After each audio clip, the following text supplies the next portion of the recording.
Hi everyone.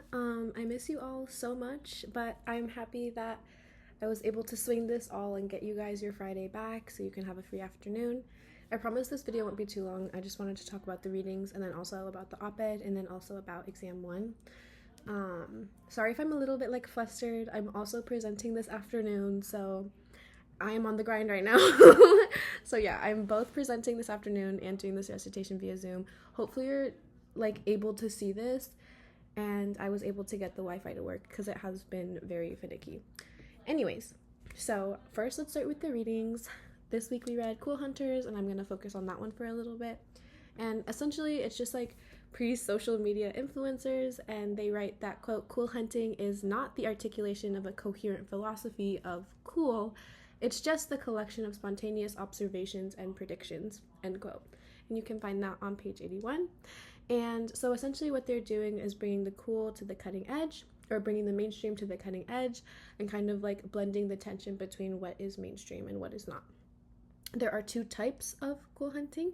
There is reactive and proactive, and if you remember from the Fisk Genes reading, this is kind of like a similar incorporation excorporation idea, but in a different context. So this is how we can see that like you can hold two things at once despite what you're reading, but the two types are reactive and proactive in this context. So reactive is impromptu focus groups with a target market about a product, so they're very like specific and they have a targeted group. And then proactive is constructing a kind of grand matrix of cool, so it's like a whole, almost like a cinematic universe.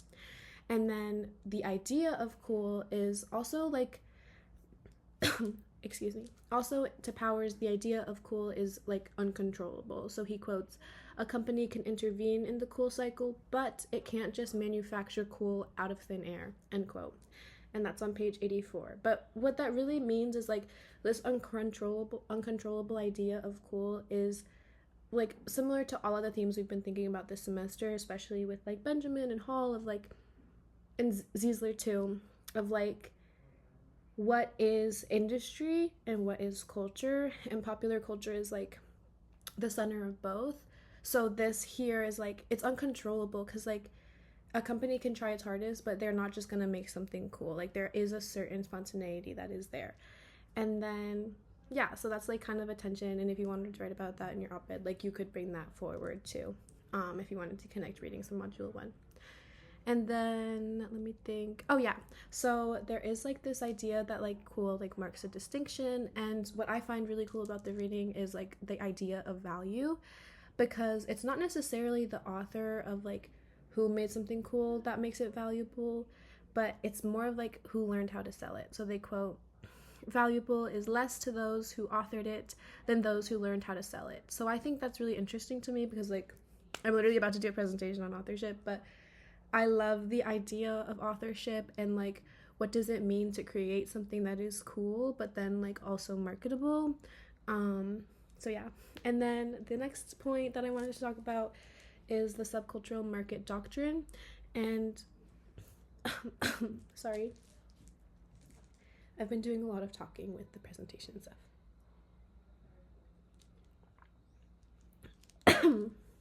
Okay, thank you. Okay. So the next thing I want to talk about is the subcultural market doctrine. And Powers quotes that an increasingly widespread set of assumptions that viewed subcultural groups as trendsetters and thus market leaders. So here again we get that tension between like what is a trendsetter and what is a market leader. And I kind of love this right now because like I feel like a lot of influencers do the same thing of like are they setting a trend or are they just marketing something to you? But yeah, so that's the reading for this week. And then the next thing I wanted to talk about was exam 1. You should have all gotten your feedback on Canvas, and you can go look at that right under like exam 1 and then go to your grade, and then it should be in the comment section. I spent a lot of time with the feedback, so please, I mean, you don't have to look at it, but I did try and like make sure that I gave you all the benefit of the doubt and like graded as fairly as I could. At the end of the day, like I don't choose grades, I just like kind of enforce them, but I tried to give you feedback for next time. The one thing that was like common throughout all of the exams though was like what I kind of think of as like struggling to find our own voice, because everyone is very articulate, everyone knows the concepts, but a bigger problem is like, especially in this class, is like learning what your thoughts are, because like even with the Cool Hunters, even with Ziesler, like all of these readings are dealing with like two conflicting truths, and not necessarily like you have to pick a side, but like kind of like know how you feel, connect that to theory and concepts, and like vibe with it. I had a few meetings, and I think like the best way to do this is just kind of like journal for yourself. Like I do this all the time before a research project, and like think about like how you actually feel about something, because that'll like make your argument better. And even just like a 5-minute journaling session before your op-ed would like literally like change your op-ed entirely, because then you have like free time to like think about, disconnected from theory, disconnected from context, of like what you actually think. And then in that way you can find your own like authored voice, and then you can connect it to theory and concepts in class. But that's like the biggest like to get from a B to an A is like we don't just want you to understand the content really well. That's like a B. An A would be an A would be like taking it the extra step and being like, this is mine, like it is my like, and now this is like a different form of authorship, but like it's not, this is like my argument, and it's tied to like what I believe, and I'm gonna uphold it with the readings that we've had. And I think you don't have to talk about like personal experiences, but like we are all like feminists in this class, so it's like, or feminists in the class, so it's like think about how like your life is also connected to theory, and how that theory like makes your life always like embedded in sort of like a politics. So even like the mundane, the popular culture, like the things we see on TikTok, like that's all like embedded in a politics that is lived through our experiences.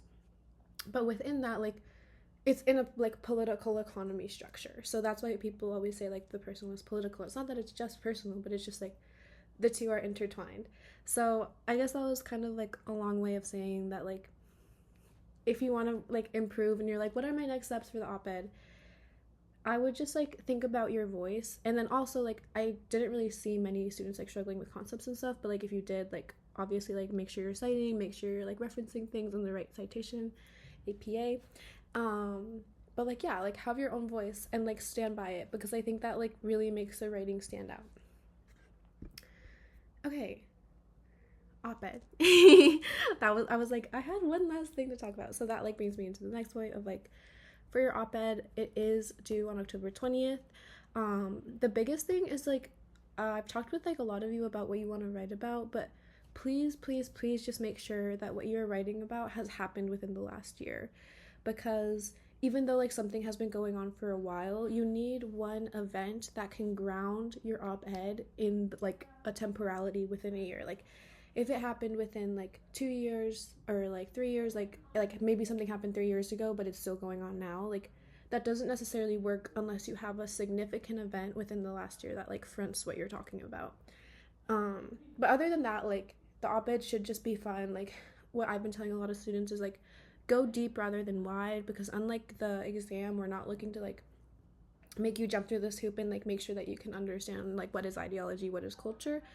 We're more interested in seeing like, can you apply the readings to your own life, and life as in like the things that you see. Maybe you don't have to talk about your lived experience, but like, excuse me, um maybe you don't have to talk about your lived experience, but you also have to like, but you could talk about your lived experience, or you could talk about like the things that you see in your everyday life. So it doesn't have to be like something that's happening to you, but it could be like something that you notice. And the biggest point is just like go deep. Like you don't have to use all of the readings, like you could use 2 and just use them really really well and show like the tension. If you wanted to do 3, you could, but it's more of like going really deep in 1 or 2 readings and connecting it to your life and showing that you can show that like I understand the political economy, but also how it connects to popular culture. Okay, yeah. Sorry, I really tried to get this all in 10 minutes, but if anyone has any questions on the readings for this week, I will be back next week and we can talk about them more. Sorry I like still don't believe in slides, so like I just kind of like vented to you guys about Cool Hunters.